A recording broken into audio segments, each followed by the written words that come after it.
Bienvenue à l'interview du monde du chiffre. Aujourd'hui, je reçois Anne-Sophie Alsif, qui est chef économiste chez BDO France. Avec elle, nous allons parler des droits de douane, des conséquences sur les entreprises, les enjeux de ces droits de douane qui font tellement peur à toutes les entreprises. Anne-Sophie, bonjour. Bonjour. Merci de répondre à nos questions aujourd'hui. Avec plaisir. Alors, je disais, donc, vous allez nous expliquer, en tant que spécialiste, les enjeux de ces droits de douane qui font peur aux entreprises françaises. Mais pour commencer, je voudrais quand même qu'on parle du contexte général politique, à savoir, est-ce que les droits de douane, c'est devenu un instrument de torture pour les entreprises, un instrument de compétitivité? Enfin, qu'est-ce que c'est les droits de douane? Pourquoi les Américains ont décidé d'actionner cet outil? Alors déjà, ces fameux droits de douane, c'est quelque chose qui est ancien, qui existe, qui est mis en œuvre par différents pays. Mais c'est vrai que depuis la Seconde Guerre mondiale, ce qu'on avait pu voir, c'est qu'on avait de moins en moins de droits de douane. Et donc, on était dans un monde très ouvert où il y avait des accords commerciaux entre les pays et où ces droits de douane avaient quasiment disparu.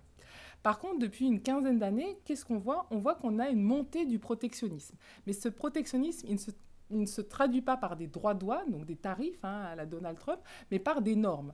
Par exemple, vous avez du bœuf aux hormones, vous allez dire, si vous ne voulez pas de ce bœuf, eh bien, mon marché est interdit à la viande ou au bœuf qui a des hormones. Donc, ce n'est pas un droit, un tarif, mais c'est une norme. Il ne faut pas qu'il y ait des hormones dans mon bœuf. Et donc, comme ça, vous protégez votre marché.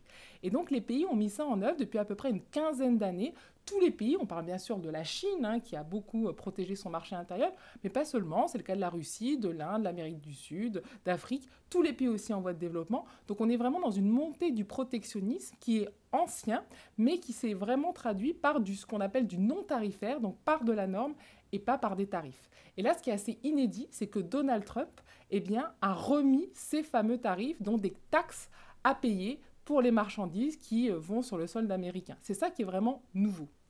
Justement, Donald Trump, il fait du yo-yo avec les droits de douane, il crée quand même une incertitude. Un coup, c'est 50, 20, 10, on ne sait plus à quel sens se vouer. Combien, pour les entreprises, comme vous savez bien, n'aiment pas l'incertitude. Oui. Alors, quelles sont est-ce que vous pouvez nous détailler un peu les conséquences sur les entreprises et ce qui leur fait tellement peur? Alors, c'est ça qui est assez intéressant, c'est que Donald Trump met en place cette politique de droits de douane pour réindustrialiser les États-Unis. Les États-Unis sont très désindustrialisés. Le consommateur américain consomme majoritairement tout son revenu. Nous, on a un revenu en France, 18%, on va le mettre sur des comptes épargne, on va l'épargner. Aux États-Unis, on a un taux d'épargne de 4%. Donc, quasiment tout est consommé. Et donc, cette consommation de l'américain permet de tirer la croissance mondiale, la consommation et la demande mondiale, et donc le commerce. Et bien évidemment, comme les États-Unis sont très désindustrialisés, les Américains, comme nous en France, consomment beaucoup de produits étrangers, dont les produits chinois. Et donc l'idée de Donald Trump, c'est de dire, écoutez, je vais mettre une taxe. Donc les entreprises, si vous ne voulez pas avoir cette taxe, vous allez produire aux États-Unis. Et à ce moment-là, je vais réindustrialiser le pays. Et mes fameux Américains, mes consommateurs américains ne vont plus acheter de produits chinois, mais des produits américains. Donc c'est ça l'objectif. Alors bien évidemment, pour faire ça, il a voulu mettre des droits de douane très importants pour inciter les entreprises à se relocaliser. Ce que l'on voit dans les faits, déjà, c'est qu'on avait une croissance américaine qui était extraordinaire, à plus de 3% cette année, qui est tombée à 1,5%. Donc en quelques mois, 2 fois moins de croissance américaine. Et dans cette croissance, ce qui tirait la croissance, c'était l'investissement des entreprises. On voit qu'elle est divisée par 3. Donc on voit que l'objectif qui était de relocaliser, la conséquence est vraiment l'inverse, c'est-à-dire que l'investissement est divisé par 3, parce que comme vous l'avez très justement dit, les entreprises n'aiment pas l'incertitude, et donc vous vous dites, avant de mettre une usine de médicaments, de matériaux de construction, avec des droits de douane qui augmentent tout le temps, est-ce que vraiment je ne vais pas attendre de voir ce qui va se passer et quel va être le droit de douane final au lieu de délocaliser ma production. Donc l'impact, en fait, il est plutôt inverse, c'est-à-dire qu'au lieu d'avoir des relocalisations massives, on est plutôt dans un attentisme et dans une baisse de l'investissement des entreprises. Justement, les entreprises, que peuvent-elles faire? Est-ce qu'il y a des incidences selon la taille de l'entreprise, j'imagine? Bon, selon le secteur, mais là, on n'a pas le temps de les détailler. Que peuvent-elles faire pour faire face à cette fluctuation des droits de douane? Alors, c'est très compliqué, parce qu'on a déjà eu le cas sous Trump 1. Rappelons-nous, il a déjà fait le coup, on va dire, une première fois, notamment avec l'industrie automobile. Et donc, en effet, il y avait eu des annonces de relocalisation. On a également le plan qui a été mis en place par Biden, de subventions aux entreprises pour relocaliser, mais que dans dans des secteurs stratégiques, avec beaucoup de subventions. Et là aussi, on voit qu'il y a eu beaucoup d'annonces, mais que dans les faits, finalement, il y a eu très peu de relocalisation. Le problème, c'est comme on l'a dit, on est dans un système mondialisé. Vous avez par exemple votre smartphone qui peut faire plus de 20 ou 30 pays, votre jean aussi qui peut faire 50 pays. C'est très compliqué de relocaliser du jour au lendemain sans avoir un impact important. Donc les premières victimes, on va dire, de ces droits de douane, ce n'est pas du tout les entreprises, ce n'est pas du tout même les entreprises européennes, c'est le consommateur américain. C'est lui qui va payer plus cher les produits. Au lieu de payer son smartphone 1 000 $, eh bien, il va le payer 3 200 $ par exemple. Donc c'est lui qui va payer. Et pourquoi, vous allez me dire, eh bien en fait c'est un impact sur nous, puisque vous dites finalement c'est le consommateur américain. Eh bien ce consommateur américain, comme je vous ai expliqué, il consomme tout ce qu'il gagne. Donc si forcément les prix ont augmenté, ben, il va moins consommer parce qu'il n'aura pas assez d'argent pour consommer et pour absorber toute cette hausse des biens. Et donc il va moins consommer, ça fera moins de demande mondiale, moins de croissance, et c'est là où les entreprises européennes seront touchées. Mais c'est en ricochet. En premier lieu, c'est ce consommateur américain qui sera touché. Pour revenir à notre secteur qui est l'audit et l'expertise comptable, ouais. Comment ces mesures affectent-elles la gestion financière des entreprises? Comment fait le DAF? Comment fait l'expert comptable? Comment gérer cette fluctuation? Alors déjà, ce qu'il faut avoir, c'est des plans à long terme. Traditionnellement, moi je le voyais beaucoup avec les entreprises, nos clients avec lesquels on travaillait, on avait des plans souvent 1, 2, 3 ans maximum. Aujourd'hui, notamment dans l'industrie, on a des plans et des prévisions à 2060, 2070, donc on fait vraiment des prévisions de long terme. Une entreprise qui sait anticiper, même si c'est avec de la prévision, de la prospective, c'est vraiment celle qui sera beaucoup plus agile. L'autre élément, c'est les entreprises industrielles. Dans l'audit, le conseil, on est dans les services aux entreprises. Donc finalement, on est impacté par ce que vivent nos clients, que ce soit dans l'industrie, que ce soit dans les services. Dans l'industrie, en effet, il y a énormément de mutations et ces entreprises vont devoir faire des plans. Et là, en effet, nous, que ce soit avec les chiffres, que ce soit avec leur comptabilité, que ce soit par exemple avec tout ce qui est bilan carbone ou des approvisionnements, eh bien là, on peut mettre en exergue là où il y a peut-être des défaillances pour telle ou telle entreprise, des risques, s'il y a des droits de douane, s'il y a des conflits géopolitiques, et donc revoir la stratégie de l'entreprise à moyen long terme pour être plus agile et pour pouvoir ajuster en fonction des différentes crises. Donc nous, en effet, dans nos secteurs, on a un rôle central pour accompagner cette agilité et surtout le fait d'avoir une vision long terme pour les entreprises.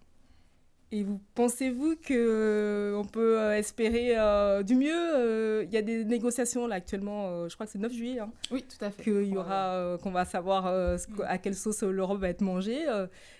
Qu'attendez-vous de ces négociations? Est-ce que vous espérez du mieux ou... Alors, déjà, il n'y aura pas de mieux, puisque avant ces déclarations, on va dire, de guerre commerciale de Donald Trump, on n'avait quasiment pas de droits de douane avec les États-Unis. On était autour de 2,5%.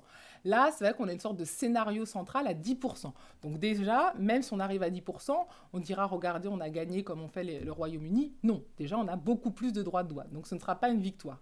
L'autre élément, c'est comme on a déjà Trump 1, on voit que ce qui se passe, c'est que souvent, les entreprises vont augmenter leur prix au consommateur final. Elles ne vont pas rogner sur leur marge. Donc c'est vraiment l'impact sur la consommation et la demande qui va être à vérifier. Et c'est ça, en effet, le risque, c'est d'avoir moins de demandes pour les entreprises européennes parce que ce fameux consommateur américain sera touché. Donc on peut avoir du mieux. Là aussi, il faut faire attention. En France, on est très désindustrialisé, donc on n'est pas du tout le pays qui va subir le plus ces droits de douane, à part dans certains secteurs, la métallurgie, la chimie, la pharmacie, l'agroalimentaire, l'automobile, c'est des secteurs qui vont être très touchés. Mais globalement, comme on a peu d'industrie, on sera moins touché. C'est les pays du Nord, comme notamment l'Allemagne, qui vont être très touchés par ces droits de douane. Donc globalement, la conséquence, c'est vraiment encore une fois pour le consommateur américain, et c'est de voir comment nos entreprises européennes vont pouvoir, peut-être en profiter. Je disais, l'investissement aux États-Unis est un peu en berne. On voit qu'en Europe, même s'il était négatif, il redevient positif. Donc ça peut être aussi une opportunité dans certains secteurs, dans certains domaines, de dire, regardez, en Europe, on est stable, on a des perspectives, et peut-être de réattirer la confiance des investisseurs. Justement, à propos de perspectives, puisque vous avez l'habitude de faire des perspectives économiques, est-ce qu'il faut attendre 4 ans pour espérer que, c'est-à-dire en gros le mandat de Donald Trump, comment voyez-vous à plus long terme ces histoires de droits de douane, prenant en compte aussi le contexte géopolitique qui est très, très bouleversé? Justement, comme je l'ai dit précédemment, ce protectionnisme, il va continuer. Ça fait déjà 15 ans qu'on y est, donc on était dans du non tarifaire, maintenant on est dans du tarifaire, et que ce soit Trump ou quelqu'un d'autre, ça va continuer. C'est ce que j'appelle, j'ai pu écrire un ouvrage sur ce sujet, la régionalisation de la mondialisation. C'est-à-dire qu'on continue dans une mondialisation avec un monde ouvert, mais les chaînes de valeur vont se régionaliser. On essaie de commercer, d'avoir des liens économiques plutôt avec ses partisans ou les personnes qui sont à côté de soi géographiquement. Comme ça, s'il y a un conflit géopolitique, on commerce toujours, mais on est moins dépendant. Donc ce que j'appelle, c'est un petit peu ce changement de vision, c'est que le but, c'est pas d'être une grande puissance économique, mais une puissance souveraine et indépendante, de ne pas avoir trop de dépendance. Et c'est là où la Chine est reine, puisqu'elle a mis un plan économique depuis son entrée à l'Organisation mondiale de l'OMC en 2001. Et donc aujourd'hui, par rapport à la Chine, par rapport aux États-Unis, et à l'Europe, c'est le pays qui est le plus souverain et indépendant. C'est-à-dire qu'on dépend beaucoup plus de la Chine que la Chine dépend de l'Europe et des États-Unis. Voilà ce que nous devons faire, construire nos souverainetés européennes si on veut faire face aussi au choc géopolitique. Anne-Sophie, merci. Merci à vous. Je rappelle que vous êtes chef économiste de BDO France. Tout à fait. Merci beaucoup. Quant à vous, je vous retrouve bientôt pour une prochaine émission.